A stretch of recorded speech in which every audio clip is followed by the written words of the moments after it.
This is Mwenda Saba TV. Yes, karibu sana kiri Mwenda Saba TV and on Bonda we have Professor Naituli, the most sought after political prophet. How are you, sir? Salama. You say things and things happen. Sometimes. Yeah. Yes. Sometimes you are right, sometimes you are wrong. That's what prediction is all about. Are you aware you have sold the Kenya pipeline to Uganda? I've heard about it, and I think that's very unfortunate. What do you think of that? Well, I think it amounts to basically selling the river, so you can start buying water. That is a strategic. That is what's called strategic national assets with the national security implications. You don't want anyone to control Kenya pipeline company. You don't want anyone to control Safaricom, who is not the Kenyan government, because of its security implications. You see, if there is an attack right now, for example, in northern Kenya, you need to reinforce it from Nairobi. What are you going to do? Even if you have to lift him by air, you must fuel that plane. If you are going to drive with the vehicles, you must fuel those vehicles. What about the owner of the pipeline closest in Mombasa? Everybody is paralyzed. You can't move. You cannot. Their assets, the reason why they are owned by the Kenyan government, the reason why the Kenyan government is started those companies is to protect the country.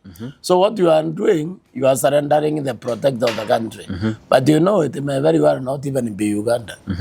It may be you are being robbed by yourself. A Kenyan Uganda. You know, it may be you are just stealing from yourselves because it's like the people today running this government. It's like they are going somewhere else.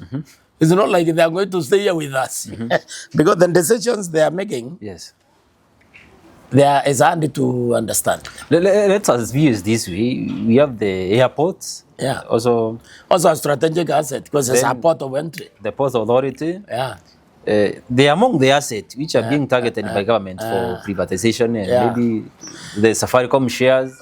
Have you ever heard of a country which has privatized its airport or the port of entry? That's why I'm telling you that this government is behaving like a colonial power.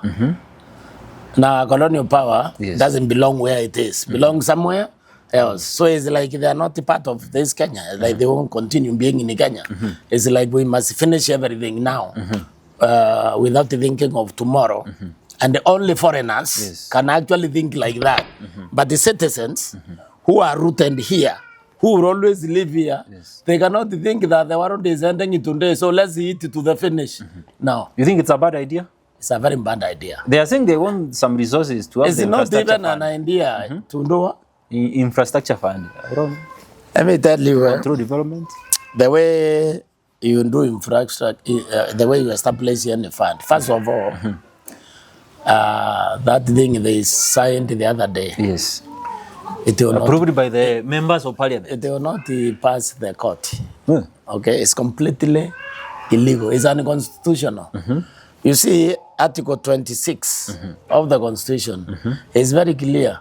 On all the money raised by the government must land in the Consolidated Fund.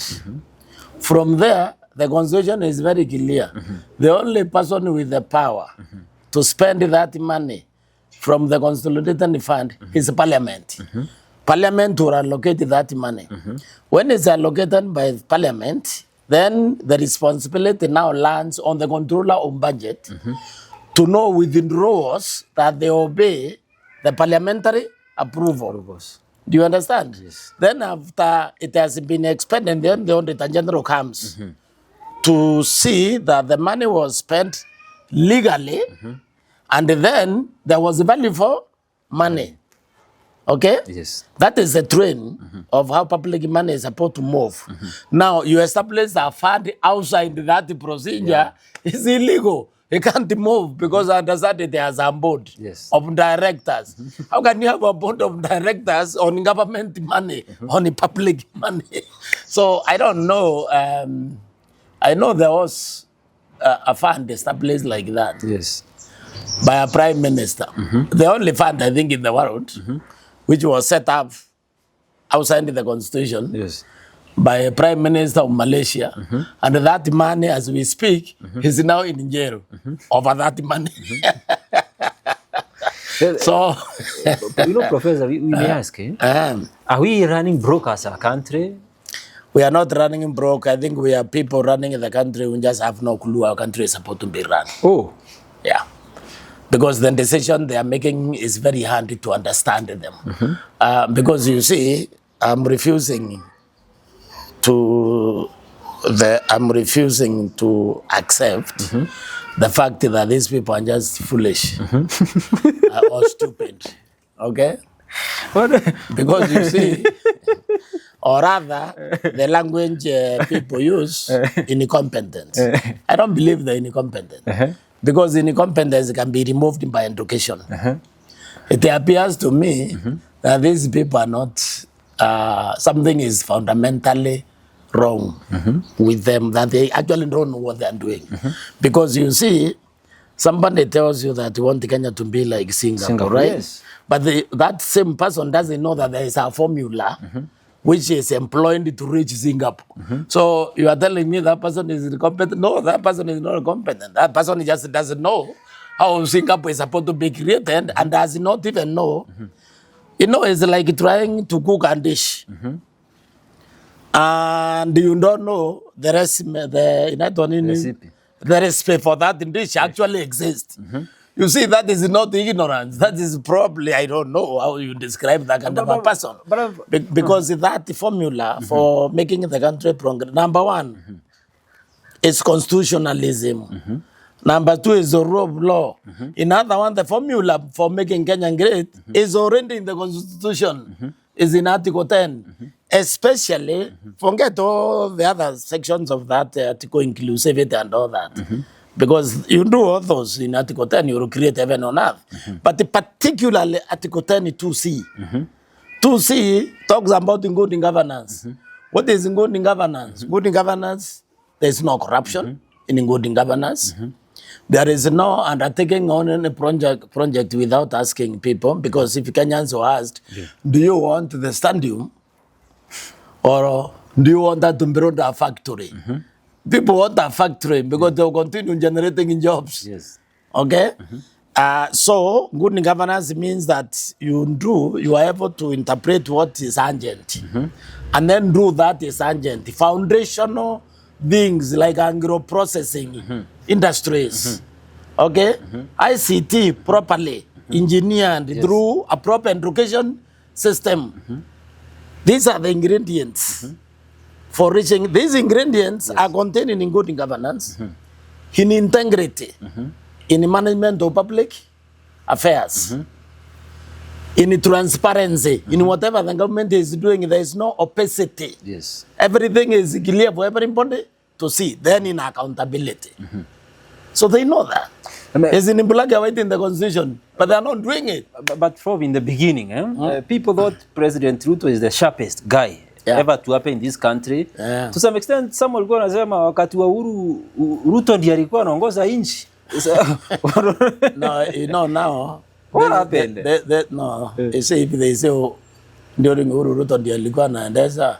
What happened during the Uhuru? So that when this country actually sank. So if he's the one who was sinking the country that time, how do they expect him now to do a miracle today? Because look here, Uhuru Ruto 2013, they received accumulated national debt, accumulated from independence, 1.89 trillion. One. With all the rules, Kibaki did across the country, including the Vega Road and all that. The debt was only 1.89 trillion. By the time he was giving it to Ruto, it had reached 80 trillion. So was that the progress? No. Because you couldn't also see, hata kama Uhuru alikuwa anajenga barabara, but the tenders were horribly inflated. You would almost imagine that Kibaki was building his roads with the silver when Uhuru was building with the gold. Good, yes. Now, if it was Ruto who was in charge of that, why are they expecting a miracle now? You can only think it further. Yeah, you can only put it down further. You see, what you can say that he was a brilliant candidate. He used a slogan, basically. This Asola thing. Yes, the bottom up. The bottom up. And he was able to make people see themselves progressing with him. You see, for 60-something years, other than briefly under Kibaki, Na hii ni safari yetu, tuko pamoja, kila sauti, kila ndoto inang'ara kwenye kioo cha Mwenda Saba TV. This is Mwenda Saba TV.